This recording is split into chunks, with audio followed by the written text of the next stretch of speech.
प्रदेश के युवाओं को रोजगार प्राप्त करने में सहायक व्यावसायिक प्रशिक्षण की दृष्टि से प्रधानमंत्री इंटर्नशिप प्रोग्राम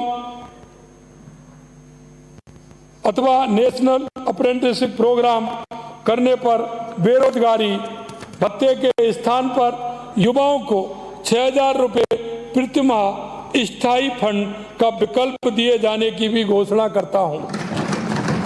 प्रदेश के युवाओं को विभिन्न परीक्षाओं की तैयारी करने के लिए राजकीय महाविद्यालयों के पुस्तकालयों वाचनालयों में अध्ययन सुविधा उपलब्ध करवाए जाने की भी घोषणा करता हूं। प्रदेश में तकनीकी शिक्षा के विस्तार के लिए सभी नवगठित 8 जिलों में पॉलिटेक्निक महाविद्यालय स्थापित करने की घोषणा करता हूं। साथ ही विभिन्न उच्च एवं तकनीकी शिक्षण संस्थानों की स्थापना व भवन निर्माण संबंधी कार्य करवाए जाने प्रस्तावित हैं।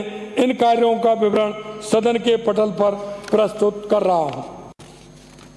जयपुर स्थित कोचिंग हब एवं निर्मित आधारभूत संरचना का समुचित उपयोग कर युवाओं को उच्च गुणवत्ता की तकनीकी शिक्षा उपलब्ध कराने की दृष्टि से जयपुर में IIT जोधपुर का कैंप स्थापित किए जाने का प्रयास किया जाएगा। प्रदेश में नवीन शिक्षा नीति के क्रियान्वयन को गति देने के साथ ही विद्यालयों में बेहतर गुणवत्तापूर्ण शिक्षा उपलब्ध कराने तथा प्रदेश का कोई भी बच्चा शिक्षा से वंचित न रहे, इस उद्देश्य से आगामी शिक्षा सत्र हेतु मुख्यमंत्री शिक्षित राजस्थान अभियान प्रारंभ किए जाने की मैं घोषणा करता हूं। वंचित वर्गों, श्रमिकों और मजदूर परिवारों से आने वाले बालक बालिकाओं को शिक्षित करने के लिए समुचित सुविधा देने के उद्देश्य से राजस्थान राज्य मुक्त विद्यालय के अंतर्गत ऑन डिमांड परीक्षा प्रणाली प्रारंभ किया जाना प्रस्तावित है।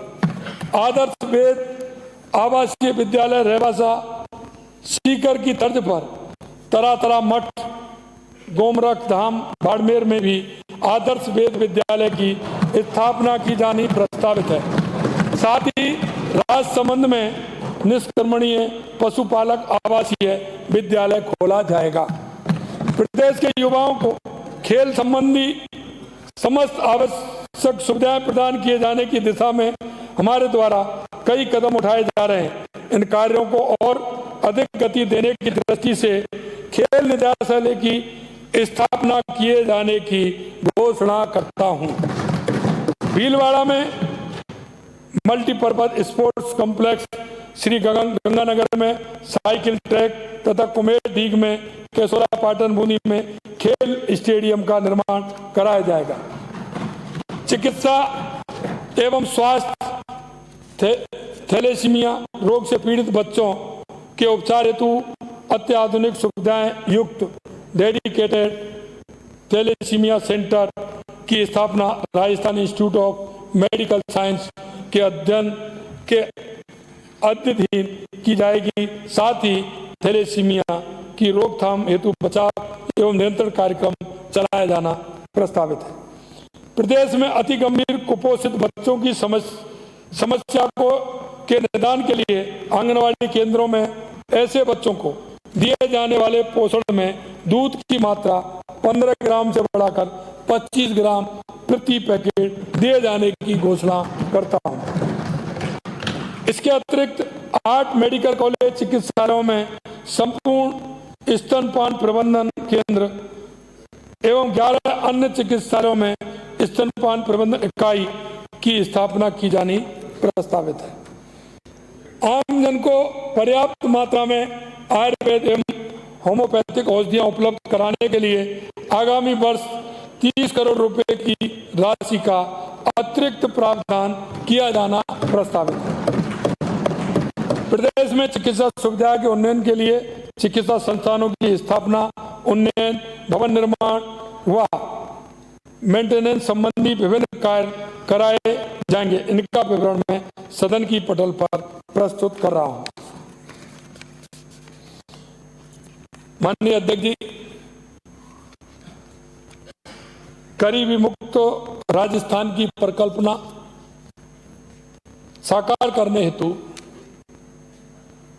पंडित दीनदयाल उपाध्याय हैं और बाबा साहब भीमराव अंबेडकर जी के अंत्योदय की परिभाषा को आगे बढ़ाते हुए गरीबी मुक्त गांव योजना प्रारंभ किए जाने की मैं घोषणा करता हूं। इसके अंतर्गत चरणबद्ध रूप से चिन्हित गांव के सभी बीपीएल परिवार को गरीबी रेखा से ऊपर लाया 5,37,069 करोड़ रुपए का है, जो कि वर्ष 2024-25 की तुलना में 8.40% अधिक है। गत सरकार के अंतिम वर्ष से 37.41% अधिक है। यहाँ यह भी उल्लेखनीय है कि वेज एंड मीन्स को हटाते हुए वास्तविक व्यय के लिए वर्ष 2025-26 हेतु 4,17,069 करोड़ रुपए का प्रावधान उपलब्ध होगा। आधारभूत संरचना के निर्माण तथा प्रदेश के दीर्घकालीन विकास की दृष्टि से पूंजीगत व्यय हेतु 53,686 करोड़ रुपए का प्रावधान रखा है। यह वर्ष 2023-24 के व्यय से 2 गुना से अधिक है। यह भी उल्लेखनीय है कि जहां कांग्रेस सरकार के कार्यकाल में औसतन पूंजीगत व्यय जीएसडीपी का मात्र 1.64% ही था, वहीं हमारी पूर्ववर्ती एवं वर्तमान सरकार द्वारा यह औसत लगभग 2.5% रखा जा रहा है। राजकोषीय घाटा FRBM एक्ट की अनुमत सीमा में 4.25% अनुमानित किया गया है, जो कि कांग्रेस की गत सरकार के औसत 4.34% से कम है। हमारे द्वारा प्रदेश के बजट में ऋण भार पर नियंत्रण करते हुए डेट जीएसडीपी रेशियो मात्र 36.50% प्रभावित किया गया है। यहाँ यह उल्लेखनीय है कि ऋण के संबंध में जोर जोर से बोलने वाले विपक्ष की गत सरकार के समय यह प्रतिशत 37.83 रह गया था। अध्यक्ष महोदय, हमारे प्रयासों के फलस्वरूप प्रति व्यक्ति आय में भी राष्ट्रीय स्तर पर हो रही वृद्धि से कहीं अधिक 11.04% वृद्धि के साथ यह 1,85,053 रुपये वार्षिक होना संभावित है। कृषि बजट में 14.67% वृद्धि करने के साथ ही प्रदेश का प्रथम ग्रीन बजट 27,854 करोड़ रुपए का दिया जा रहा है। आसपुर से आने वाले माननीय सदस्य सहित प्रतिपक्ष के कुछ अन्य सदस्यों ने भी अनुसूचित जाति अनुसूचित जनजाति के कल्याण संबंधी व्यय पर चिंता व्यक्त करते हुए श्रद्धेय बाबा साहब अम्बेडकर पर भी अपने विचार व्यक्त किए हैं। आश्चर्य है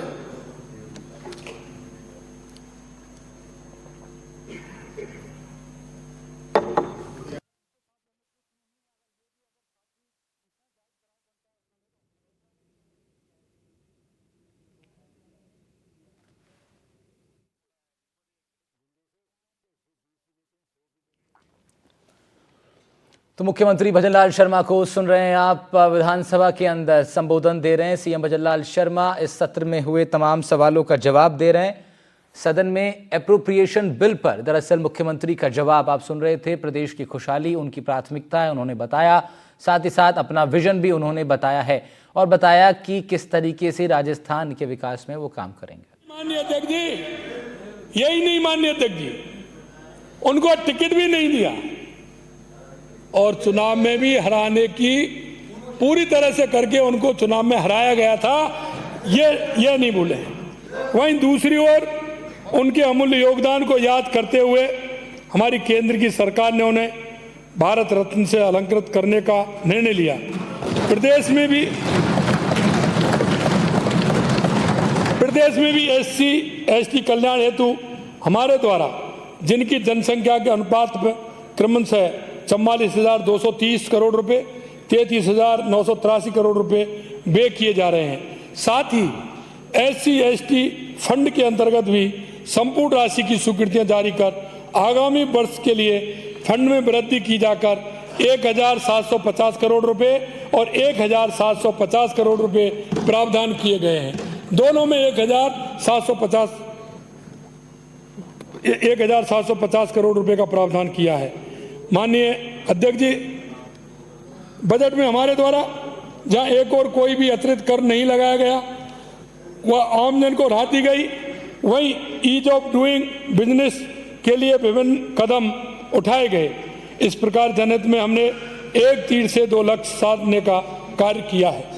मैं सदन के समक्ष वित्त विधेयक के कुछ महत्वपूर्ण बिंदु रखना चाहूँगा। आमजन को स्टाम्प ड्यूटी में राहत दी गई है।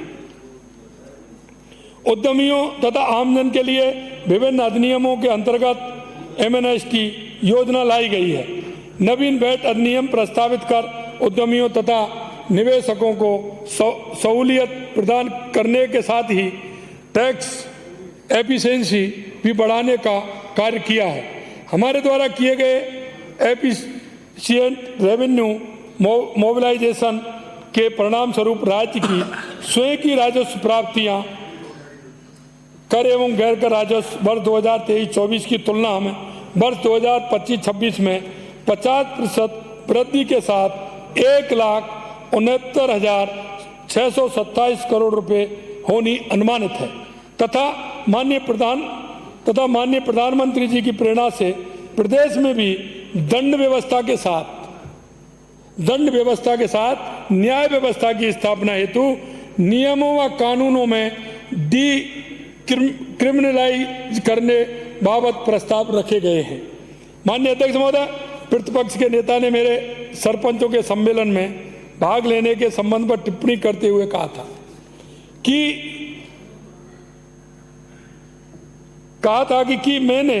मैं अपने आप को सरपंच ही मानने लगता हूं। मैं जब सरपंचों के कार्यक्रम में पहुंच जाता हूं तो मैं अपने आप को सरपंच ही मानने लगता हूं। आपने एक बात और कही थी कि आपने सरपंचों के सम्मेलन में कहा पैसा उड़ता है। मैंने ये कहा कि पैसा उड़ता है, पकड़ने वाला चाहिए।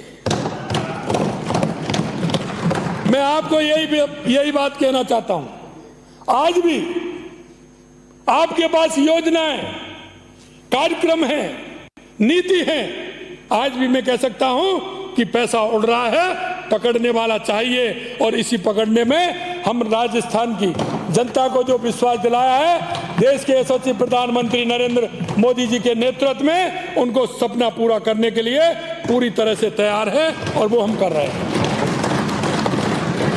मुझे ये नहीं कर मुख्यमंत्री जैसा आचरण करना चाहिए। मैं यहां स्पष्ट करना चाहूंगा कि मैं एक आम आदमी और जनसेवक ही बना रहना चाहता हूं।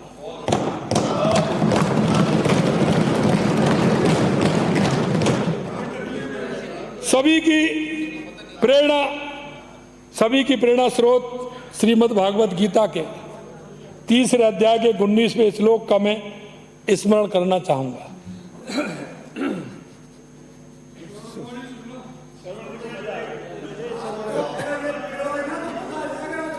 अरे आप भी पढ़ना जाके।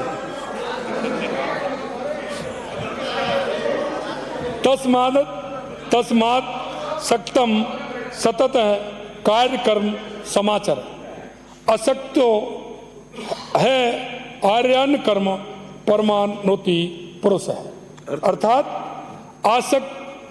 आसक्ति का त्याग, आसक्ति का परित्याग करके कर्तव्य समझकर कर्म करना चाहिए, क्योंकि फल की आसक्ति के बिना कर्म करने से व्यक्ति परम लक्ष्य को प्राप्त करता है। इसलिए मैं कहना चाहता हूं कि जो भागवत गीता में ये 19वें श्लोक का स्मरण करना मैंने इसीलिए किया है कि आसक्ति का परित्याग करके कर्तव्य समझकर कर्म करना चाहिए, क्योंकि फल की आसक्ति किए बिना कर्म करने से व्यक्ति परम लक्ष्य को प्राप्त करता है। मैं और मेरे सभी साथी इसी भावना के साथ बिना स्वार्थ के निष्काम कर निष्काम कर्म कर प्रदेश को विकास के पथ पर अग्रसर करने के लिए प्रतिबद्ध है।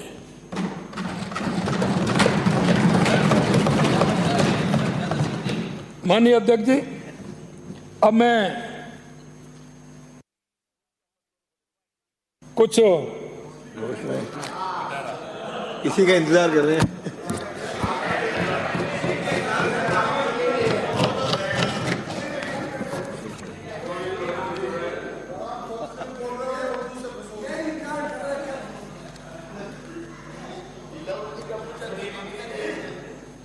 माननीय अध्यक्ष जी,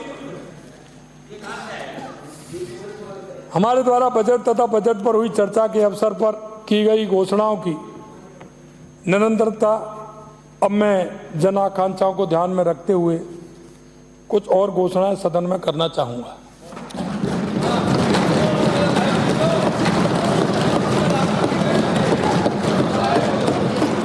प्रदेश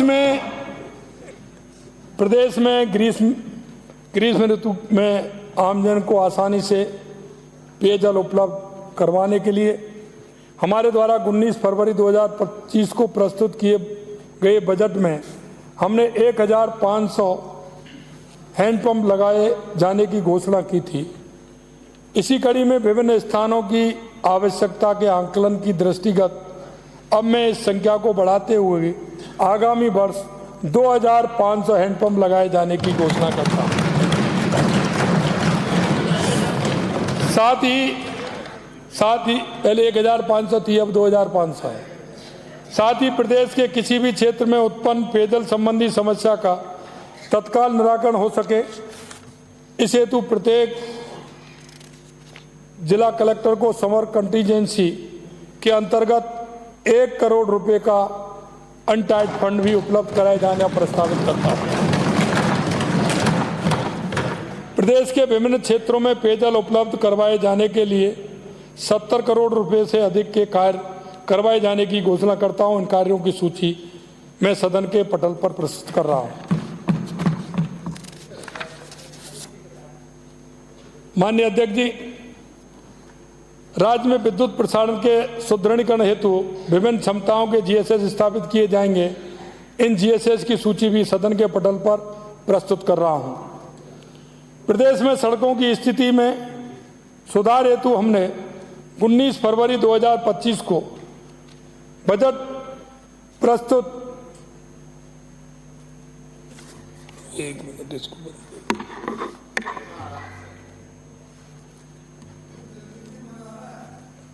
बजट प्रस्तुत करते समय प्रत्येक विधानसभा क्षेत्र में 10-10 करोड़ रुपए की राशि से नॉन पेचेबल सड़कों के कार्य करवाए जाने प्रस्तावित किया था। अब मैं माननीय सदस्यगणों के माध्यम से विभिन्न क्षेत्रों से आ रही मांग की दृष्टिगत प्रत्येक विधानसभा क्षेत्र के लिए प्रावित 10 करोड़ रुपए में से 5 करोड़ रुपए लागत तक के मिसिंग लिंक सड़कों के कार्य करवाए जाने की घोषणा भी करता हूँ। प्रदेश में सड़कों के विस्तार, निर्माण एवं सुदृढ़ीकरण हेतु 820 करोड़ रुपए से अधिक की राशि से विभिन्न कार्य करवाए जाने की घोषणा करता हूं। इन कार्यों की सूची में सदन के पटल पर प्रस्तुत कर रहा हूं।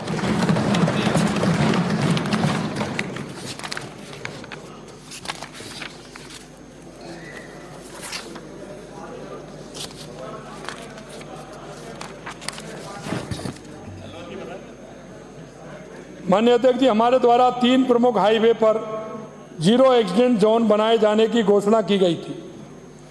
इस क्रम में मैं अब इन हाईवे के समीप 5-5 स्थानों पर वाहनों, विशेषकर बड़े वाहनों के चालकों हेतु सुविधा एवं विश्राम स्थलों की स्थापना करवाए जाने की मैं घोषणा करता हूं। माननीय अध्यक्ष जी, कई जगह दिक्कत आती है, एक्सीडेंट होते हैं, उनको पार्किंग करने की सुविधा नहीं मिलती है। उसमें सुविधा भी मिलेगी। इन स्थलों पर नेत्र जांच सहित चिकित्सकीय सुविधा भी उपलब्ध करवाई जानी प्रस्तावित है। साथ ही सड़क सुरक्षा की दृष्टि से प्रदेश में वाहनों की जांच सुनिश्चित करने के लिए निजी क्षेत्र के सहयोग से 10 ऑटोमेटिक टेस्टिंग स्टेशन स्थापित किए जाएंगे। प्रदेश के कोने कोने तक विशेषकर दूरस्थ ग्रामीण क्षेत्रों में यातायात सुविधा उपलब्ध कराने के लिए 2000 नवीन परमिट जारी किए जाने की भी घोषणा करता हूं। प्रदेश के विभिन्न क्षेत्रों में sewerage, drainage, park, bus stand सहित अन्य विकास कार्य करवाए जाने प्रस्तावित हैं। इन कार्यों का विवरण मैं सदन के पटल पर प्रस्तुत कर रहा हूं। प्रदेश के शहरी क्षेत्रों में आमजन को राहत प्रदान किए जाने के उद्देश्य से पट्टे तथा भवन निर्माण की अनुमति स्थानीय स्तर पर जारी किए जाने की घोषणा। इसी कड़ी में विकास प्राधिकरण एवं उन शहरी मुख्यालयों पर स्थित नगर निगम, नगर परिषद क्षेत्रों में 25,000 वर्ग मीटर तक के आवासीय व 10,000 वर्ग मीटर तक के गैर आवासीय पट्टे तथा 60 मीटर ऊंचाई तक के भवनों के निर्माण की अनुमति भी दी जाती है। नगर विकास न्यास एवं उन शहरी मुख्यालयों पर स्थित नगर निगम, नगर परिषद क्षेत्रों में 10,000 वर्ग मीटर तक के आवासीय, 5,000 वर्ग मीटर तक के गैर आवासीय पट्टे तथा 40 मीटर तक के भवनों का निर्माण की अनुमति। अन्य समस्त क्षेत्रों में 5,000 वर्ग मीटर तक के आवासीय, 2,500 वर्ग मीटर तक के गैर आवासीय पट्टे तथा 30 मीटर ऊंचाई तक के भवनों के निर्माण की अनुमति स्थानीय स्तर पर जारी की जा सकेगी। साथ ही पुनर्गठन एवं उप विभाजन के प्रकरण में पट्टा जारी करने की सक्षमता तथा पुनर्गठन एवं उप विभाजन भी स्थानीय स्तर पर ही किया जाना भी प्रस्तावित है। इसी क्रम में ग्रामीण क्षेत्र में अकृषि प्रयोजनार्थ स्थानांतरण रूपांतरण की प्रक्रिया में लगने वाले समय को 90 दिवस से घटाकर 45 दिवस किया गया था। अब मैं इस अवधि को और कम करते हुए 30 दिवस किए जाने की घोषणा करता हूं। साथ ही रूपांतरण प्रकरणों के अनुमोदन की शक्तियां संबंधित संभागीय आयुक्त को दिया जाना भी प्रस्तावित है। विकास प्राधिकरण तथा नगर विकास न्यासों के क्षेत्र अधिकार में स्थित आवासीय भूखंडों का नीलामी के माध्यम से आवंटन में लगने वाले अत्यधिक समय को दृष्टिगत रखते हुए प्रदेश के जरूरतमंद एवं पात्र व्यक्तियों को आगामी वर्ष ऐसे भूखंडों का आवंटन लॉटरी के माध्यम से किए जाने की घोषणा करता हूं। सुनियोजित विकास एवं बेहतर आधारभूत सुविधाएं विकसित किए जाने की दृष्टि से बीडा के क्षेत्र का पुनर्निर्धारण करते हुए नगर विकास विभाग के अधीन भिवाड़ी विकास प्राधिकरण तथा दिल्ली मुंबई कॉरिडोर पर लॉजिस्टिक हब के विकास को सुनिश्चित करने के लिए दौसा, बानीकुई नगर विकास न्यास व रिफाइनरी से संबंध क्षेत्र पेट्रोकेमिकल जोन के समुचित विकास हेतु बालोतरा नगर विकास न्यास का गठन किए जाने की भी घोषणा करता हूं। शहरी स्थानीय निकाय द्वारा करों का बेहतर तरीके से संग्रहण किए जाने हेतु गृह कर प्रणाली का व्यापक सरलीकरण किया जाएगा। हमारे द्वारा 19 फरवरी 2025 को प्रस्तुत बजट में प्रदेश के विभिन्न शहरों में 50,000 स्ट्रीट लाइट लगाए जाने की घोषणा की गई थी।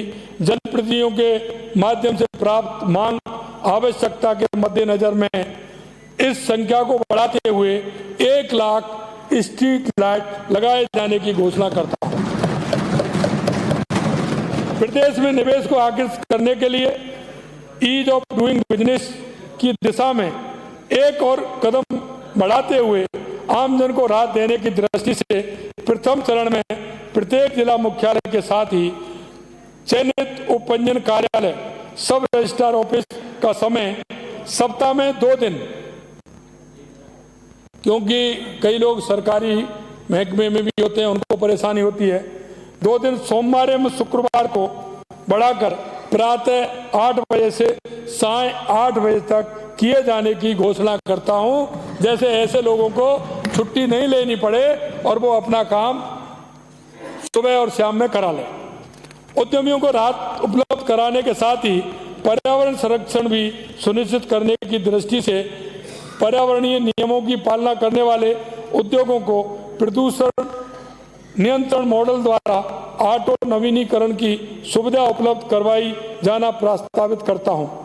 प्रदेश में उत्पादन की लागत कम कर आमजन के साथ उद्यमियों को राहत देने की दृष्टि से सीएनजी एवं पीएनजी पर बेट दर घटाकर 7.5% किए जाने की भी घोषणा करता हूं।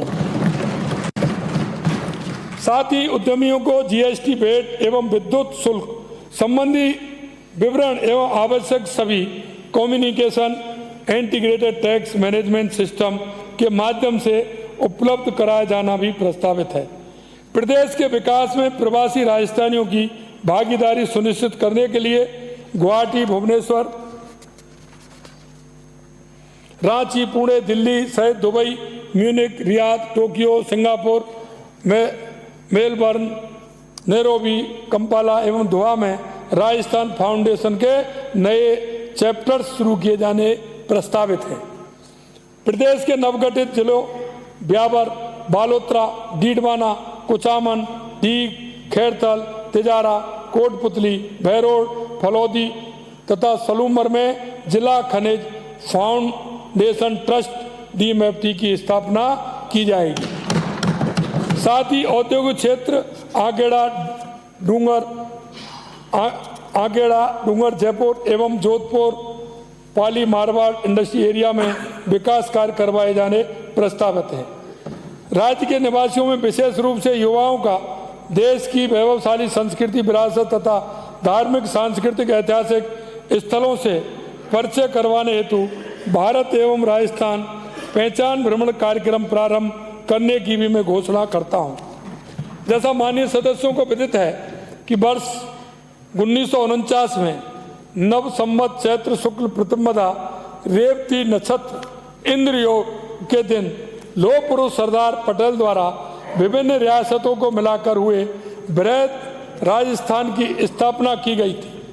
अतः 30 मार्च 2025 को नव संवत चैत्र शुक्ल प्रतिपदा के दिन राजस्थान दिवस के अवसर पर सप्ताह भर बृहद स्तर पर धूमधाम के साथ आयोजन किए जाने के लिए 25 करोड़ रुपए का प्रावधान किया जाना प्रस्तावित है। साथ ही क्योंकि उसमें सरदार वल्लभ भाई पटेल जी के जब वो भाषण है उसमें उसका जिक्र हुआ कि हम इस राजस्थान की रियासत जो ऐतिहासिक है, इसके साथ ही उन्होंने कहा कि चैत्र शुक्ल प्रतिपदा को ही राजस्थान दिवस मनाया जाएगा। प्रदेश में विभिन्न पर्यटन एवं धार्मिक स्थलों के विकास संबंधी कार्य करवाए जाएंगे। इन कार्यों की सूची में सदन के पटल पर प्रस्तुत कर रहा हूं। प्रदेश के दूरस्थ क्षेत्रों में भी विभिन्न विभागों की सेवाएं सुगमता व गुणवत्ता के साथ सुलभ करवाने तथा युवाओं को रोजगार के अवसर उपलब्ध कराने की दृष्टि से भर्ती हेतु पूर्व घोषित पदों के साथ ही आगामी वर्ष वन विभाग में 1750 कार्मिक, 4000 पटवारी तथा 10,000 स्कूल शिक्षकों की भर्ती किए जाने की भी घोषणा करता हूं। जो युवा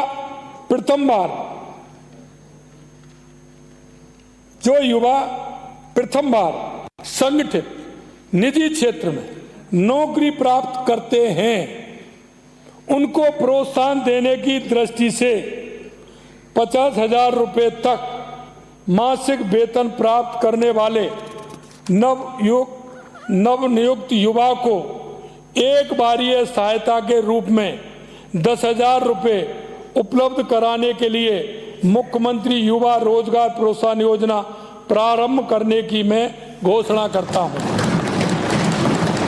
संभाग स्तरीय centre for advance skilling and career counselling स्थापित करने के क्रम में मैं जयपुर, भरतपुर, उदयपुर में 100 करोड़ रुपए के कार्य आगामी वर्ष में हाथ में लिए जाने प्रस्तावित हैं।